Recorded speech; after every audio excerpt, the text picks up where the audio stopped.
Sa isang tahimik na baryo, nakatira si Pedro, isang binata na kilala sa kakaibang ugali. Hindi siya tamad, pero hindi rin siya abala sa paggawa. Mas kilala siya sa kanyang mga plano. Araw-araw, may bago siyang naiisip. Minsan, negosyo ng manok. Minsan tindahan. Minsan taniman ng gulay. Lahat ng ito ay maayos niyang isinusulat sa kanyang lumang notebook na palagi niyang dala. Kapag may kausap siya, masaya siyang nagkukwento ng kanyang mga ideya. Punong-puno ng pag-asa ang kanyang mga salita. Para bang sigurado siyang yayaman siya balang araw. Sa isip ni Pedro, malinaw ang kanyang kinabukasan. Pero habang ang iba ay unti-unting kumikilos at nagsisimula, si Pedro ay nananatili sa isang lugar, nagpaplano, naghihintay, at umaasa na darating ang tamang panahon. Kahit hindi pa siya nagsisimula. Kapag may nagtatanong kay Pedro kung kailan niya sisimulan ang kanyang mga plano, palagi siyang may iisang sagot. Bukas, sabi niya, sabay ngiti. Para sa kanya, hindi pa sapat ang paghahanda. Kailangan pa niyang mag-isip ng mas maayos na paraan. Kailangan siguradong walang mali bago siya kumilos.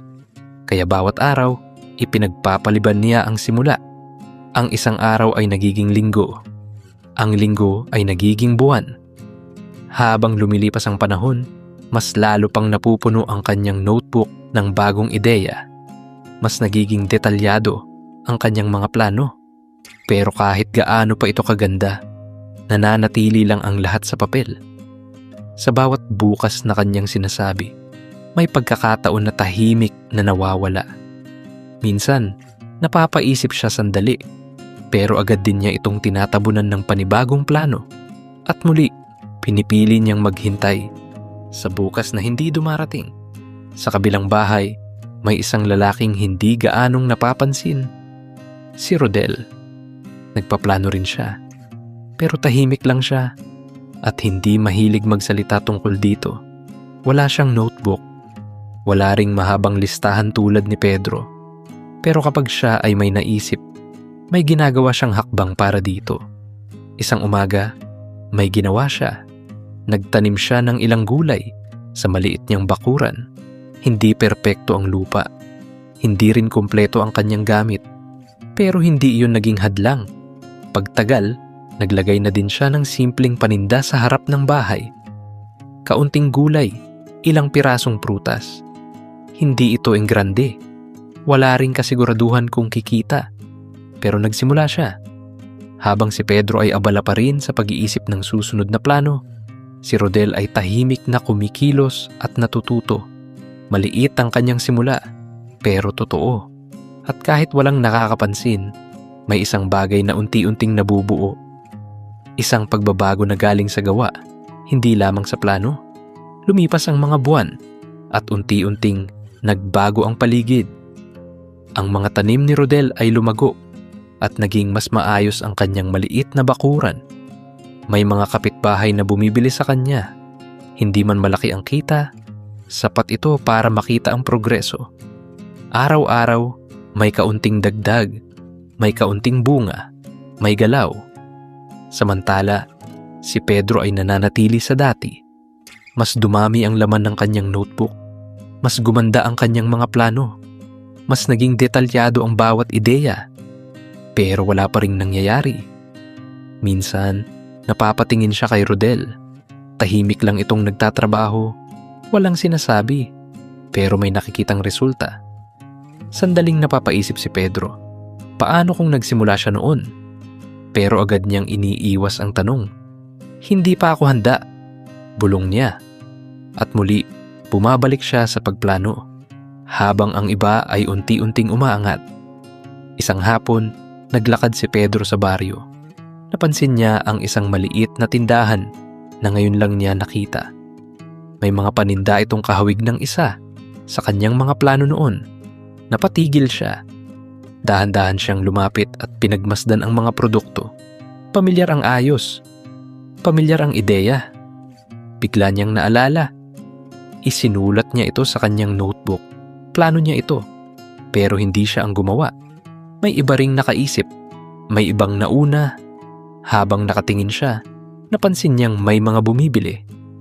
Masaya ang may-ari, may galaw ang negosyo, at doon niya naramdaman ang bigat. Isang pagkakataon ang nawala sa kanya. Hindi dahil mahirap, kundi dahil hindi niya sinimulan. Tahimik siyang umalis. Sa bawat hakbang, dala niya ang isang simpleng katotohanan. Ang mga ideya ay walang halaga kung hindi ito ginagawa ng aksyon. Pag-uwi ni Pedro, tahimik niyang kinuha ang kanyang lumang notebook. Umupo siya sa isang sulok at isa-isang binuklat ang mga pahina. Nandoon pa rin ang lahat.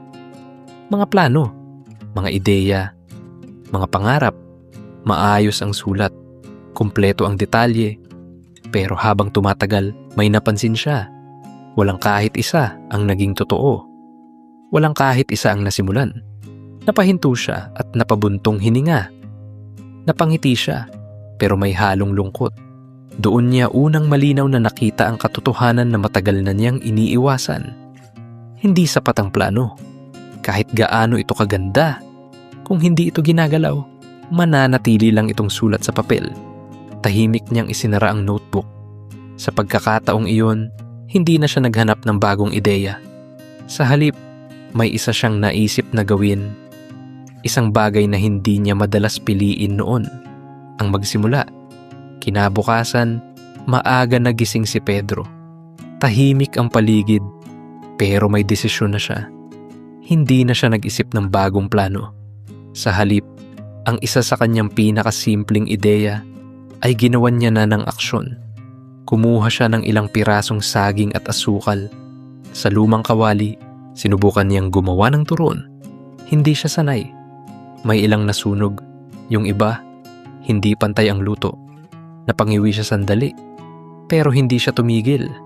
Inulit niya ito hanggang sa makagawa ng ilang pirasong maayos. Hindi perpekto, pero pwede na.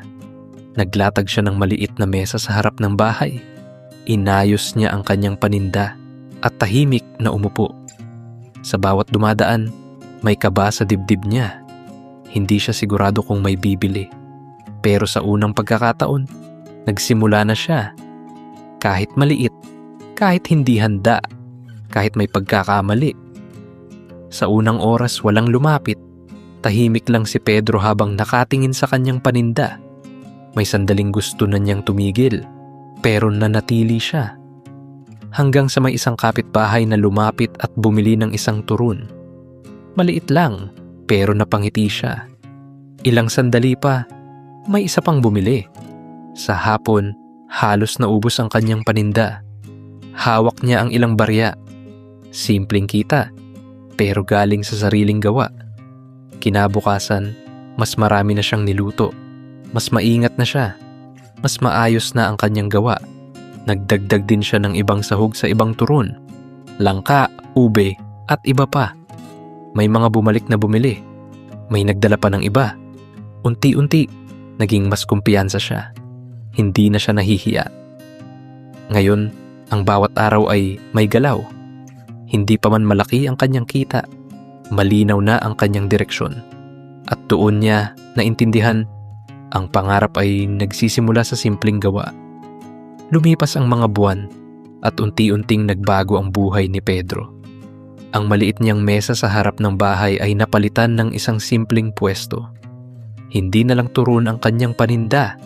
May banana queue, kamote queue, at iba pang merienda.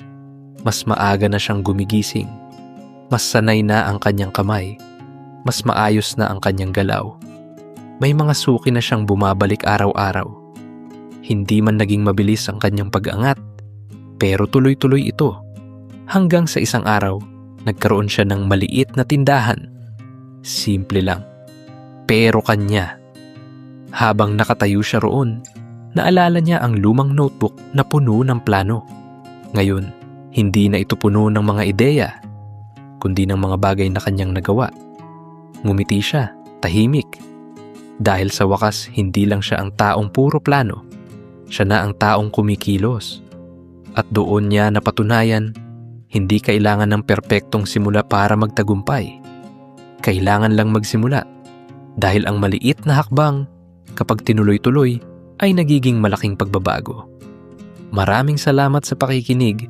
Huwag kalimutang mag-like, share at subscribe at samahan kami muli sa susunod na kwento.